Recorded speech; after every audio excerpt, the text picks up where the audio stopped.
the tension rising in the room, Beth returned to her writing. She was about to dive deep into her father's early years when Tristan asked plaintively, "Do you want to learn? A music lesson with Tristan Hardy?" God, that sounded like some contest one won by sending in enough box tops or magazine coupons. He extended the cherrywood guitar to her, and Beth tried to pull in a breath. 15 years ago, girls would have ripped each other to shreds to be in her position, to jockey for his flitting attention, to dream that he'd sing a song just for her, that he'd fall head over heels and the two would go to the prom together. But she was 30 and well aware of her lagging talents. Beth's mouth ran dry at the thought of playing anywhere around him. I'm not sure if... Okay.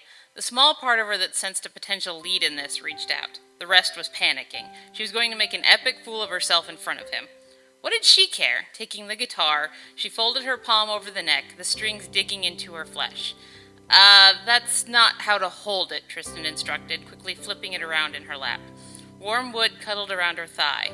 Beth got a feel for the alien instrument entrusted to her. It was heavier than she expected, and almost too large for her size. "Feel good?" the musician asked. "No." She nodded, trying to act as if the foreign muscle pulls and arm movements were completely normal.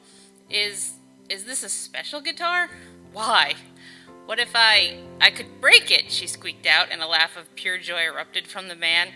As long as you don't channel Pete Townsend, I think it'll be okay. I don't have a pick, but if you scrape down the side of your thumb, that should work. Scraping my skin over string. Sounds pleasant.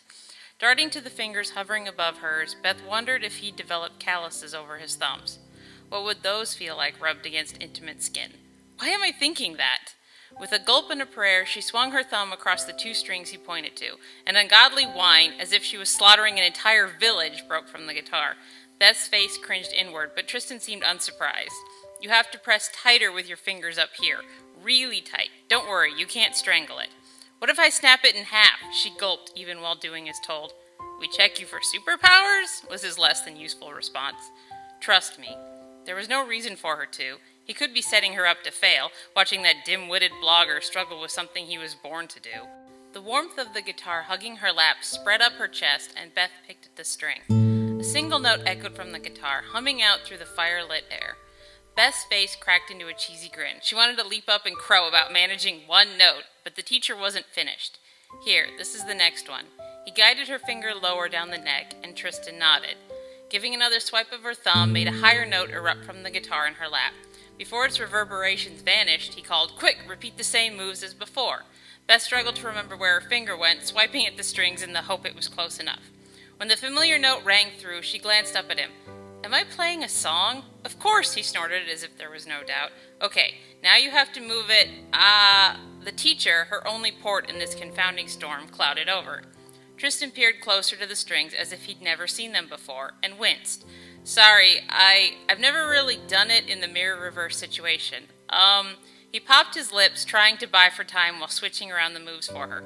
I know." The hands that had been fussing over her fingers suddenly wrapped around Beth's waist. Her jaw dropped, but she gave in to him spinning her on the couch. With almost no force, he pulled her between his thighs. She sat up broad straight, uncertain what he was going to do next. Slowly, warm palms slipped over the top of hers.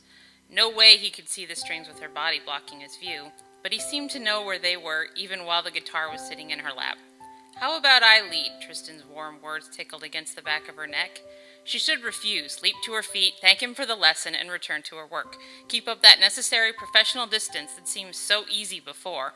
It was just a day back that she'd want to pluck out his eyes, and now his body was curled around hers.